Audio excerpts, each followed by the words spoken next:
semuanya, Assalamualaikum warahmatullahi wabarakatuh. Perkenalkan, saya Irma Sagita dari Fakultas Ekonomi dan Bisnis Islam Prodi Perbankan Syariah. Di sini saya akan membuat video untuk memenuhi tugas UAS dosen pengampunya Ibu Lydia Desiana SEMSI. Nah, di sini saya akan mereview dua jurnal sekaligus. Di video kali ini kita akan ngebahas jurnal yang menarik banget, terutama buat kamu yang tertarik pada dunia bisnis. Judul jurnalnya yaitu Analisis Kinerja Keuangan dengan menggunakan metode Ekonomi Value Added pada perusahaan sektor makanan dan minuman yang terdaftar di Bursa Efek Indonesia periode 2019 sampai 2022. Jurnal ini diterbitkan di Jurnal Akuntansi dan Humanika. Jurnal ini ditulis oleh dua dosen dari Universitas Pendidikan Ganesha Bali, yaitu yang pertama Putu Indra Yuprianto dan yang kedua itu Gede Putu Banu Astawa. Nah, volume 14 nomor 1 tahun April 2024, halaman 107 sampai 114. Jurnal ilmiah terapannya 2599 sampai 2651, Tinta 4. Oke, mari kita mulai dari latar belakangnya dulu. Di Indonesia, industri makanan dan minuman itu salah satu sektor yang terus tumbuh dan punya kontribusi besar ke perekonomian nasional. Misalnya di tahun 2019, pertumbuhan industri ini mencapai 7,78%, jauh di atas rata-rata pertumbuhan industri non-migas. Tapi sayangnya, selama tahun 2018 sampai 2020, kinerja sektor ini sempat menurun. Ada banyak faktor, nilai tukar, dolar yang naik, bahkan baku impor yang mahal. Dan tentu saja efek pandemi COVID-19 yang bikin daya beli masyarakat turun. Nah, karena sektor ini penting banget, penilaian terhadap kinerja keuangannya juga jadi penting. Tujuannya jelas, biar investor bisa ambil keputusan yang tepat dan perusahaan juga tahu gimana kondisi finansialnya. Penelitian ini bertujuan buat mengukur kinerja keuangan perusahaan makanan dan minuman yang terdaftar di BI selama periode 2019 sampai 2022. Tapi metode yang dipakai di sini beda dari biasanya. Penulis nggak cuma pakai rasio-rasio keuangan kayak likuiditas atau solvabilitas, tapi mereka pakai metode EVA alias Economic Value Added. Jadi EVA ini adalah cara buat mengukur apakah perusahaan benar-benar menciptakan nilai tambah ekonomi atau tidak. Rumusnya simple, EVA sama dengan NOPAT dikurang kapital charges, di mana NOPAT adalah Net Operating Profit After Tax dan capital charges adalah biaya modal. Kalau EVA-nya positif, artinya perusahaan berhasil menciptakan nilai ekonomi. Tapi kalau negatif, berarti laba usaha belum cukup nutupin biaya modal dan itu tandanya kinerja keuangan kurang baik. Penelitian ini bersifat kuantitatif deskriptif. Data yang dipakai diambil dari laporan keuangan 19 perusahaan makanan dan minuman yang terdaftar di BI selama 4 tahun terakhir. Nah, dari hasil perhitungan EVA selama tahun 2019 sampai 2022, ditemukan bahwa ada 10 perusahaan yang secara konsisten setiap tahunnya memiliki EVA positif. Sementara 9 perusahaan lainnya menunjukkan EVA negatif, yang artinya mereka belum berhasil memberikan nilai tambah ekonomis bagi pemegang saham.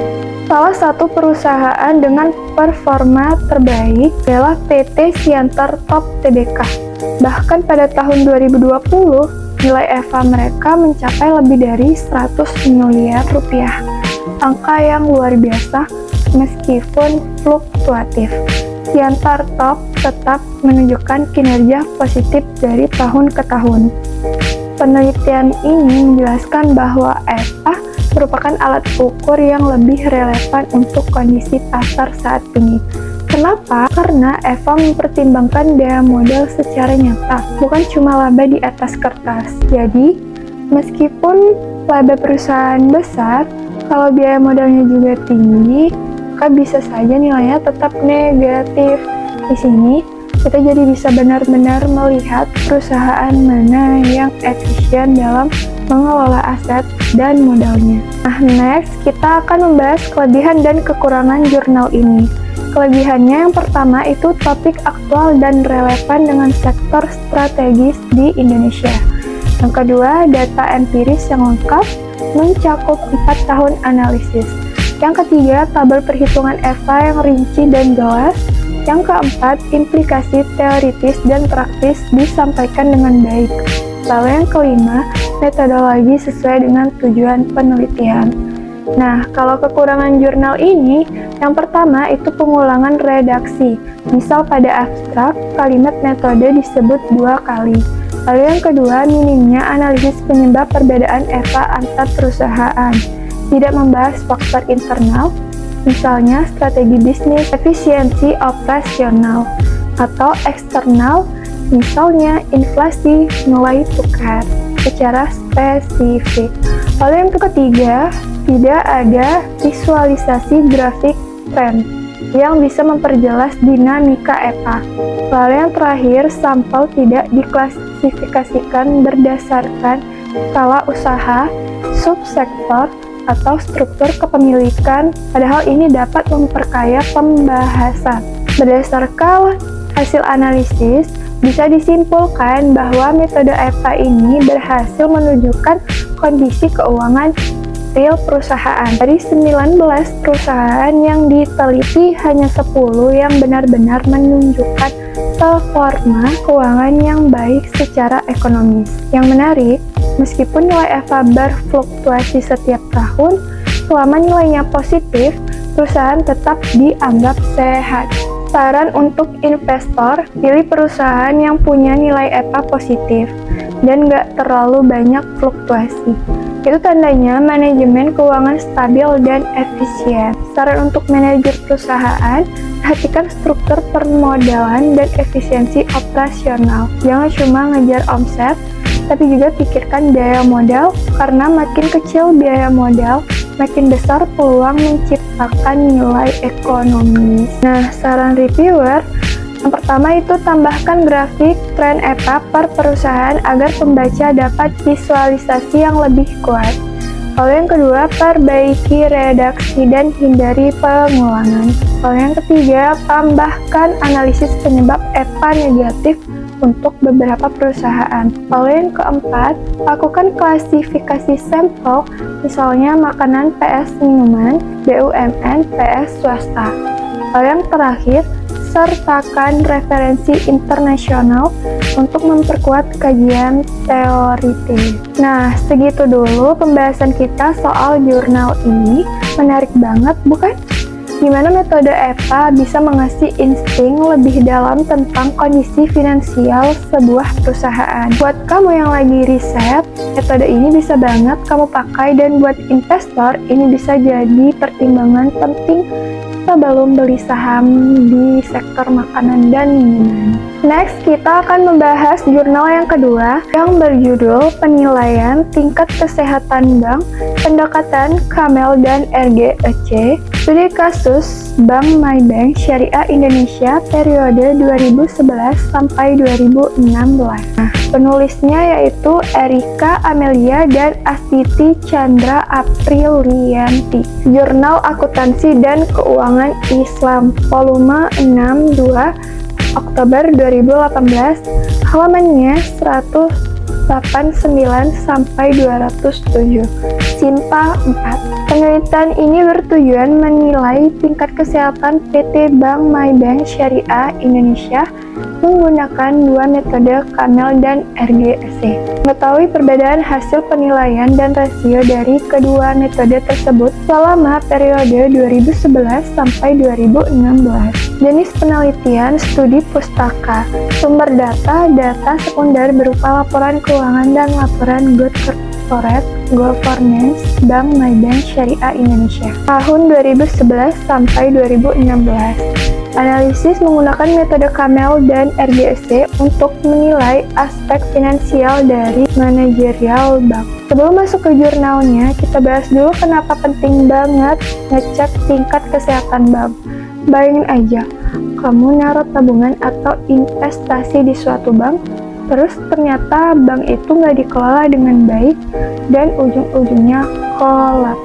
Uang kamu bisa hilang. Nah, supaya hal itu nggak terjadi, kita perlu tahu cara menilai apakah sebuah bank itu dalam kondisi sehat, cukup sehat, atau malah udah lampu merah alias tidak sehat. Dan inilah yang coba dijawab sama jurnal yang ditulis oleh Erika Amelia dan Astuti Chandra Aprilianti dari UIN Syarif Hidayatullah Jakarta. Mereka mengambil studi kasus Bank MyBank Syariah Indonesia dari tahun 2011 sampai 2016 dan membandingi dua metode yang sering dipakai buat analisis kesehatan bank, yaitu Camel dan RGSC. Oke, mari kita kenalan dulu dengan dua pendekatan ini. Camel itu singkatan dari Capital Asset Management Earnings Liquidity. Metode ini fokus banget ke angka-angka finansial. Jadi seberapa kuat modal bank, seberapa lancar aset-asetnya, seberapa besar untungnya, dan gimana kemampuan bank bayar kewajiban jangka pendek. Nah, seiring waktu, dunia perbankan makin kompleks. Risiko yang dihadapi bank juga makin banyak. Dari risiko kredit macet, risiko reputasi, sampai risiko likuiditas. Karena itu, Bank Indonesia perbarui metode Camel dengan metode RGSC. RGSC itu singkatan dari Risk Profile, Good Corporate Governance, Earnings, Capital. RGSC lebih komprehensif. Dia tidak cuma melihat dari sisi keuangan saja, tapi juga cara bank mengelola risiko dan seberapa baik tata kelolanya. Nah, kita masuk ke studi kasusnya. Bank MyBank Syariah Indonesia, penelitian ini mengambil data dari laporan keuangan bank dari tahun 2011 sampai 2016. Dari metode Camel, hasilnya seperti ini. Tahun 2011 sampai 2014, bank dikategorikan cukup sehat. Tahun 2015 sampai 2016, statusnya tidak sehat karena pendapatan bersih menurun drastis, efisiensi turun, dan resiko buku naik banget. Sedangkan dari metode RGSC hasilnya berbeda. 2011 sampai 2013 sehat, 2014 sampai 2016 cukup sehat. Jadi di saat Camel bilang bank ini tidak sehat, RGSC masih ngasih nilai cukup sehat karena manajemen risikonya dianggap masih oke. Nah, dari sini kita bisa lihat perbedaan cara pandang dua metode ini. Camel fokus banget pada kinerja keuangan. Kalau labanya jeblok, efisiennya rendah, ya langsung dicap tidak sehat. Tapi RGSC lebih adil karena dia juga lihat bagaimana manajemen menangani risiko.